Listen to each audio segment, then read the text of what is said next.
this is Kim, and that is a loud helicopter. So, this is, I believe, the 10th day in my 21-day relaxation challenge, where today I tried the golden light meditation of Osho. Yes, we're still doing Osho.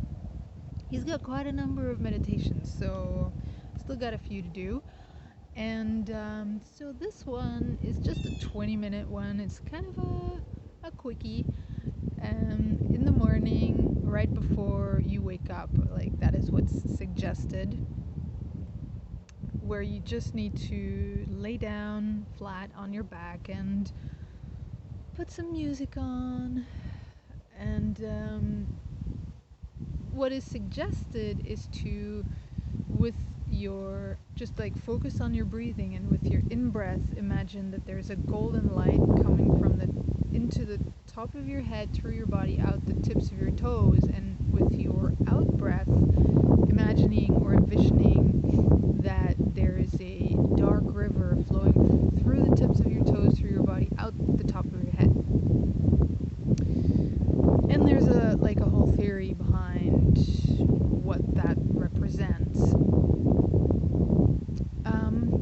Now, personally, I've mentioned this before, I don't really do visualizations necessarily, just because I've realized that what relaxation is real ixi, the real I. I see the real me, basically. And that means the real me is my physical body, this physical reality, what is real.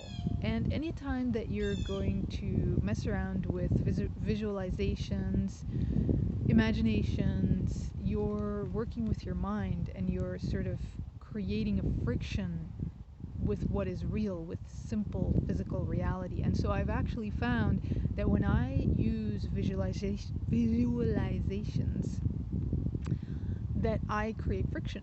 I create a form of pressure inside myself, which actually does not support me with relaxing, because I'm not just simply dealing with what's real, I'm creating like an alternate dimension inside myself, and by doing that, it's like a form of effort that I'm creating. It's like another world that I now have to create inside myself through visualizations, which generates like an energy inside myself, and that actually creates friction. Friction meaning energy, friction meaning a sense of, stress. That's what energy is. It is a form of stress. So my general rule is, it's not really a rule, but, just based on common sense, that visualizations does not work with relaxation, but that doesn't mean that I won't give it a try. I mean, I do unconditionally try these techniques, so this one also I did give it a go unconditionally and kind of worked with those visualizations, but I did feel that there was this,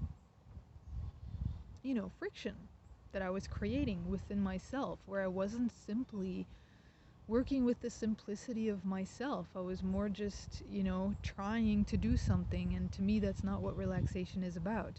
So I then just let go of that, and I asked myself, okay, how can I maybe ground this technique into just what is simple physical reality?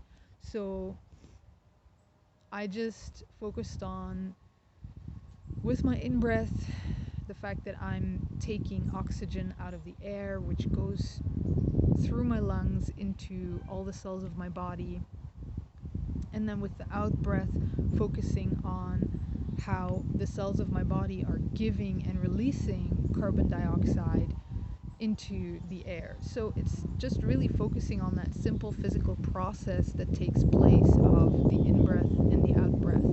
Me being just a cell within the body of Earth that is just breathing, just like all the cells in my body are breathing, in a constant give and take. That is what relaxation is to realize and see the simplicity of who you are as a physical being in this physical reality. And that is when you will also have a lot of realizations once you start connecting with the real you on that physical level, that's when you will notice that within these meditation techniques, a lot of things will come up.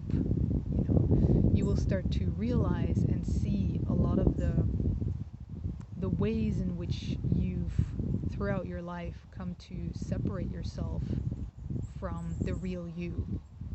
You'll start seeing, experiencing more intensely all of your fears, all of your blockages, your emotional hang-ups, all your points of regret, your all of the ways that you feel you've become less from or than your actual potential, like who you really are as a simple physical being.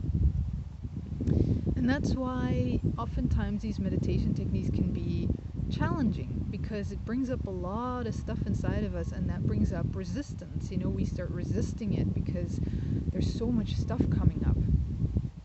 So with that, I've also realized that even though that is real to an extent, because yes, that is sort of what you've become or done to yourself throughout your life, and there is a lot of layers to who you are and how you exist inside yourself, to your mind. A lot of layers of self-compromise, self-suppression, self-abdication that has taken place throughout your life. At the same time, it's like we can really get lost in that, and if we keep focusing on that, all the things that come up, because it's a lot, it's extensive, it's almost like we just it's more and more difficult to just get to what is real, which is that physical in-breath, out-breath. I'm a physical being, I'm just here, that's what's real. Once we start focusing on or looking at all the things that come up inside of us, we kind of get lost. So within these meditation, relaxation techniques, I would suggest to just keep it physical, keep it practical, because also remind yourself why you're doing it and what it's about, where these physical meditation techniques, they're supposed to just be a point of support for you to get in touch with the real you, get in touch with your body. And when it comes to all the things that are coming up inside of you, just remind yourself that, okay, look, I realize that this is stuff I've accumulated within me throughout my life, and yes, this might be stuff I need to be working on, layers of myself I need to get through and forgive and release, but I'm going to be doing that on my own time, not right now. Right now, I'm working on establishing my connection with what is real, with my physical body, so that is what I'm going to be focusing on. So you just, keep your focus on what's real and don't get lost in all the sort of emotional, mental stuff that tends to come up or can loosen up inside of you. Because I found also that real relaxation is about more than just doing these techniques. Like, real relaxation actually is a entire process in itself, where you get to know yourself, where you kind of dig into yourself and you release and forgive all those layers that you've accumulated throughout your life of stress. Stress just simply being where you separated yourself from your physical body, from your real self. So, that is an entire process in itself, where you can investigate destiny, where you will receive tools and a lot of support to be able to walk that process. But for these relaxation techniques, you want to just focus on, this is just you establishing a connection with your potential, so showing you what's possible, who you really are as a physical being. And that's why I personally always keep the focus on that. Whenever I do these relaxation techniques, I always ground it into the physical, because that is what is real. Because I found that a lot of these relaxation techniques that I've tried extensively throughout my life, they've always had some form of separation, some form of friction. even the ones where all you do is sit down and just be quiet, there's always some point there where you have to do it in a certain specific way, or you have to visualize certain things, or there's always like something about it that makes it separated from the physical reality, from the simplicity of physical reality, the simplicity of just breathing, for example, of the process of breathing. That is all that's really real. And the moment that you start creating little rules of how something is supposed to be and what you're supposed to do, and or working with things on a mind level like visualizations, you're making things more complex and you're adding to what is actually here and what is actually real. And so you're creating stress, which is the opposite of relaxation. So these techniques are supposed to be really just a moment that you give to yourself.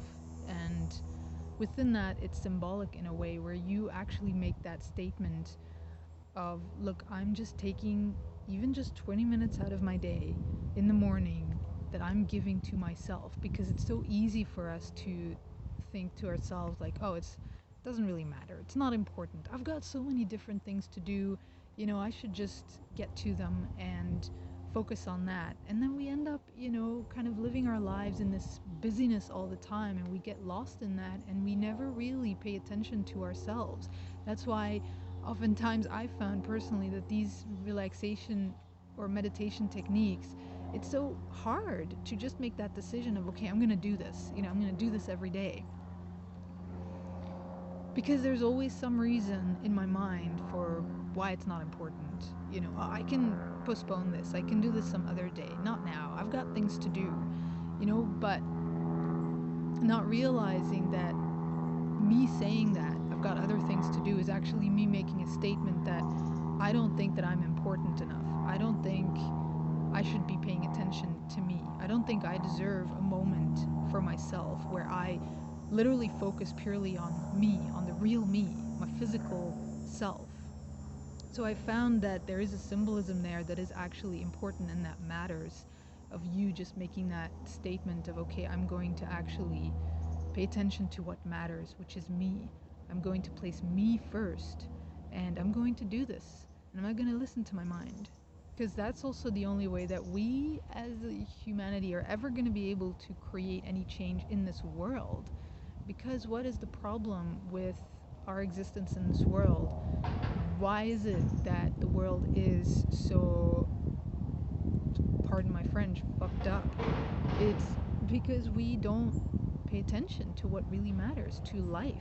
We're so busy with all of the things we believe we have to do, with survival and making money and entertainment, and we keep our focus on so many things except for what really matters. And that's because focusing on what matters starts with ourselves. If we can't even give ourselves the time of day, if we can't even spend some time with ourselves, with our own physical bodies, with what matters about us, then how are we supposed to be able to do that with anything else in this world? So you might think it may not matter whether or not you do this, but it actually matters a great deal. So if you're ready for that process of starting to matter, of paying attention to, starting to connect with what actually matters, and becoming a being that matters in this world, then I'd suggest, hop on board. Start with following along with these relaxation techniques, investigate destiny, start walking that process, the Destiny Eye process, with the tools, because it takes a long time. It is quite a journey, but there is a lot of support, and you are going to need all the support that you can get. So on that note, also find me on Space of Grace, where I do color readings, which are amazing at supporting with getting into that depth and those deeper layers of yourself and getting to know yourself better. Or if you're dealing with a physical issue, I do quantum change kinesiology sessions, which support with perspective, also with regards to who you are inside. You know, what is your physical body, your real self, actually telling you and showing you about what do you need to pay attention to? What of you have you not been nurturing or supporting or paying attention to? So there is much support. Also, many other practitioners on Space of Grace are people who have been walking this process, this journey into matter, into what matters, for a very long time. So there is oodles upon oodles of support out there. So if you're ready, check us out. All right, thanks for watching and see you in the next one. Bye.